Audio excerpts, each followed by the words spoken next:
Bab ke-115. Namun, tiba-tiba dunia Galena menjadi gelap. Galena tersentak bangun, terengah-engah dengan keringat membasahi pelipis dan lehernya. Napasnya terputus-putus, dadanya naik turun seperti baru saja berlari jauh. Leo langsung berdiri dari kursi yang sejak tadi ia duduki.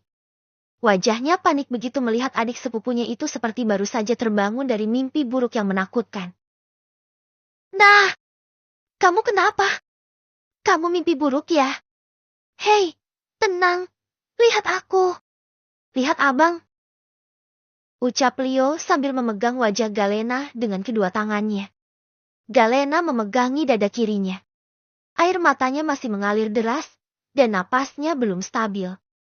Matanya menyapu seluruh ruangan dengan penuh kebingungan. Tak ada suara alat medis, tak ada dokter yang panik, dan tak ada kaca ICU. Semua yang ia lihat dalam mimpi tadi hanya ilusi. Ia memejamkan matanya kembali, mencoba menenangkan diri. Tapi tangan dan bibirnya masih gemetar hebat. Leo menggenggam tangan Galena erat-erat. Tenang, kamu mimpi buruk, ya? Galena tidak menjawab. Tapi air matanya jatuh semakin deras. Bibirnya bergetar saat ia membisikkan sesuatu dalam hati, nyaris tak terdengar. Tolong, jangan sampai kenyataan menyusul mimpi itu. Leo menarik napas panjang, mencoba menenangkan Galena yang baru saja keluar dari cengkeraman mimpi buruk yang begitu nyata dan menyesakan. Setelah beberapa saat terdiam dalam tangisnya, Galena akhirnya membuka suara. Bang, aku mau lihat Kak Dava. Leo menatap Galena ragu. Nah, kamu baru saja pingsan. Tubuhmu masih lemah. Nggak usah masa dulu, ya. Namun Galena menggeleng cepat. Matanya memohon penuh kekhawatiran. Aku harus lihat dia sekarang. Bang, aku nggak tenang kalau belum lihat langsung. Tolong. Melihat tatapan Galena yang penuh tekad, Leo tahu ia tak bisa membantah lagi. Ya udah, tapi kamu harus naik kursi roda. Abang yang dorong. Galena mengangguk cepat. Asal aku bisa lihat dia.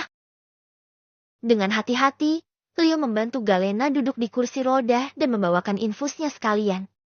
Setelah memastikan tubuh Galena cukup stabil, ia mulai mendorong kursi itu keluar dari kamar pasien, melewati lorong rumah sakit yang kini lebih sepi, api dan petugas kebersihan yang lalu lalang.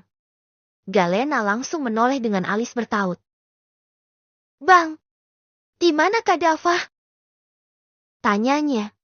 Nadanya mulai gelisah. Leo tidak menjawab. Ia hanya tersenyum kecil dan terus berjalan. Raut Galena makin cemas. Bang, di mana Kak Dava? Ulangnya dengan nada lebih tinggi. Leo masih tak menjawab. Hanya senyum lembut yang tergambar di wajahnya. Perasaan tak enak mulai menyelimuti Galena. Jantungnya berdegup tak karuan. Apalagi saat ia menyadari arah yang mereka tuju. Di depan sana, lorong itu mengarah ke sebuah ruangan, bertuliskan ruang jenazah. Galena mendongak menatap Leo. Abang. Lirihnya dengan suara nyaris hilang. Matanya berkaca-kaca penuh ketakutan. Leo tetap diam. Ia hanya mengelus puncak kepala Galena dengan lembut, seolah menenangkannya.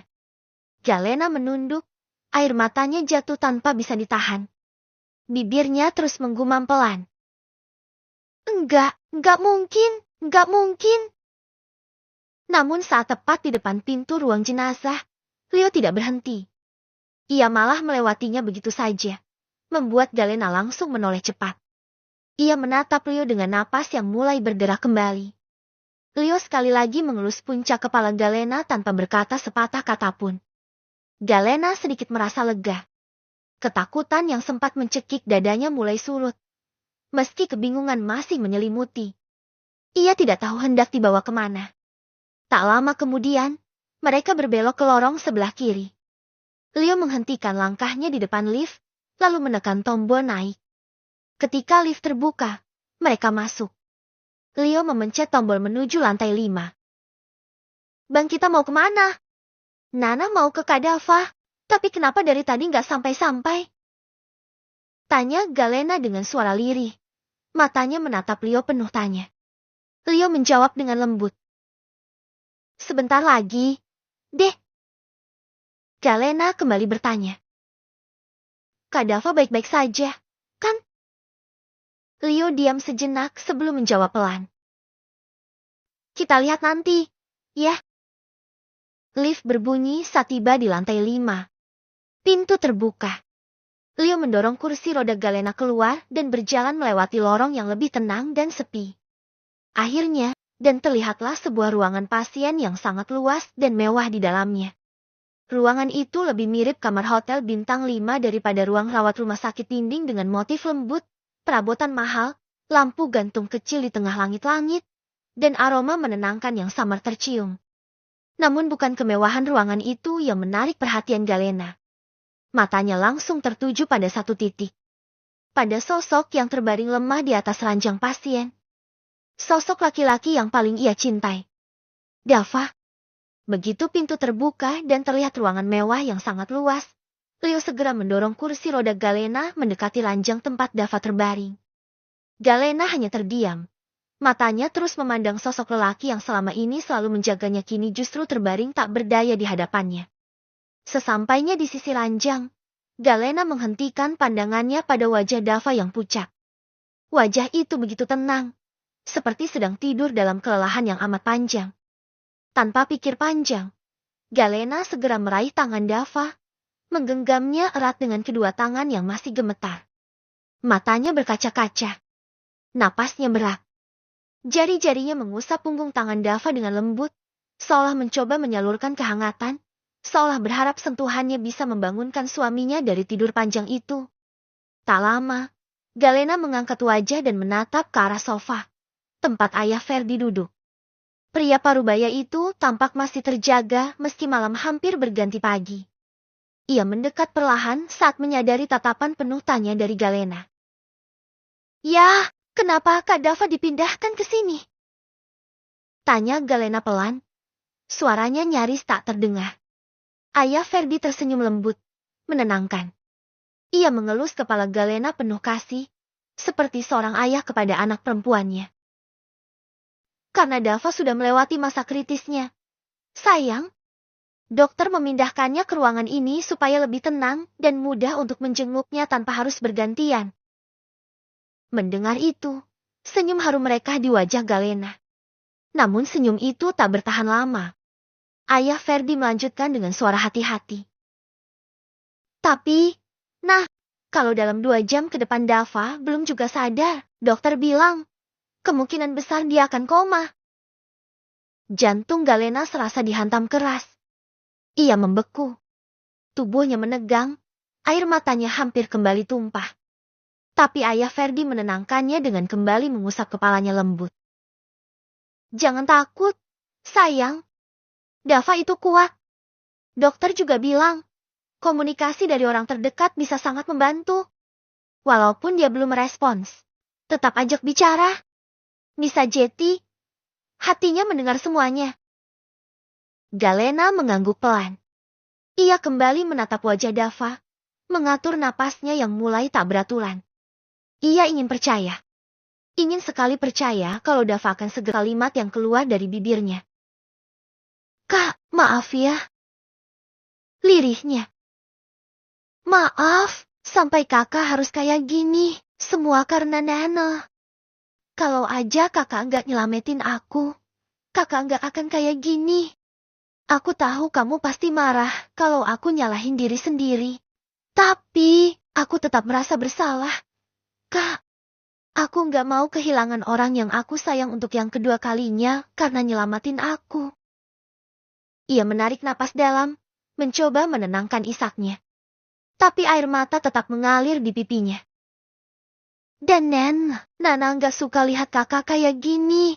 Kak, diam, dingin, nggak ngomong apa-apa. Kakak bahkan nggak megang tangan Nana balik. Ia menarik napas panjang, mengusap wajah Dava yang dingin dengan punggung jarinya. Kamu tahu? Enggak. Aku tadi mimpi buruk. Mimpi kamu ninggalin aku.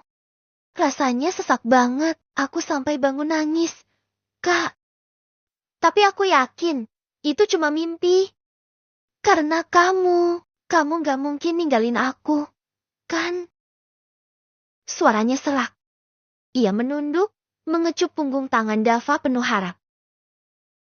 Kamu tuh rumah buat aku, Kak. Aku gak bisa kemana-mana kalau rumahku hancur. Ia mencium tangan Dava dengan penuh harap.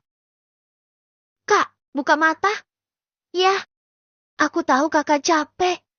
Tapi, aku butuh kakak. Dunia aku sepi banget tanpa suara kakak. Nggak ada yang ingetin aku buat makan. Nggak ada yang marahin aku karena bandel. Nggak ada yang peluk aku kalau aku. Nggak ada yang tiba-tiba gendong aku.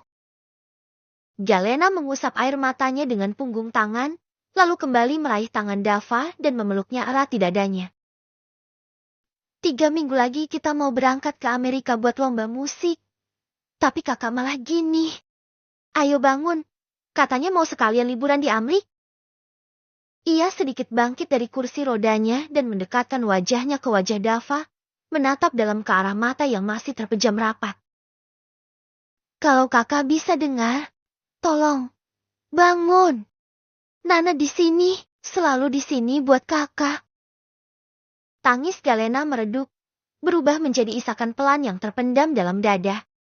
Tapi ia tetap bicara, terus dan terus, seolah kata-katanya adalah jembatan untuk menyentuh hati Dava yang sedang jauh. Galena terus mengajak bicara Dava, membisikkan kenangan-kenangan kecil, kalimat-kalimat harapan. Bahkan candaan lembut yang biasa ia lontarkan saat mereka berdua menghabiskan waktu bersama. Tak peduli Dava diam. Ia terus berbicara, karena itulah satu-satunya hal yang bisa ia lakukan sekarang. Ayah Ferdi dan Leo memandang adegan itu dari kejauhan. Mereka tak banyak bicara, hanya sesekali berbagi pandangan dan mengobrol pelan, sambil dalam hati terus berdoa agar Dava segera siuman. Alvin pun beberapa kali menimpali obrolan ringan mereka, meski matanya tetap fokus pada layar iPad. Waktu terus berjalan, perlahan namun pasti. Rasa lelah perlahan menggerogoti Galena. Kelopak matanya semakin berat, tubuhnya lemas. Tanpa sadar, kepalanya bersandar di sisi ranjang, tetap duduk di kursi roda. Tangan masih menggenggam tangan Dava yang belum juga bergerak. Melihat itu, Leo langsung bangkit. Ia berjalan menghampiri adiknya, lalu dengan hati-hati mengangkat tubuh Galena dari kursi roda. Ia membawa gadis itu ke ruangan kecil di dalam ruang VIP. Ini ruangan khusus bagi keluarga pasien yang berjaga. Leo membaringkan Galena perlahan di ranjang jaga, memastikan posisinya nyaman, lalu mengaitkan kantong infus Galena ke tiang penyangga yang tersedia di dekat ranjang. Setelah memastikan adiknya tertidur tenang, ia kembali ke ruang utama dan duduk di sofa bersama ayah Ferdi dan Alvin. Ketiganya menatap ke arah Dava, masing-masing terdiam dalam harapan. Waktu terus berjalan. 2 jam terasa seperti 2 abad. Semua bergantung pada Dava kini. Apakah ia memilih untuk tetap dalam tidurnya yang dalam? Ataukah ia akan berjuang menembus kegelapan itu dan kembali ke dunia, kembali kepada istrinya yang sedang menantinya dengan penuh harap? Tidak ada yang tahu jawaban pasti. Hanya Dava yang memegang kendali atas takdirnya sendiri. Namun di sisi Galena, bahkan dalam tidurnya, tetap menggenggam harapannya. Agar laki-laki yang ia cintai cepat tersadar dan kembali padanya.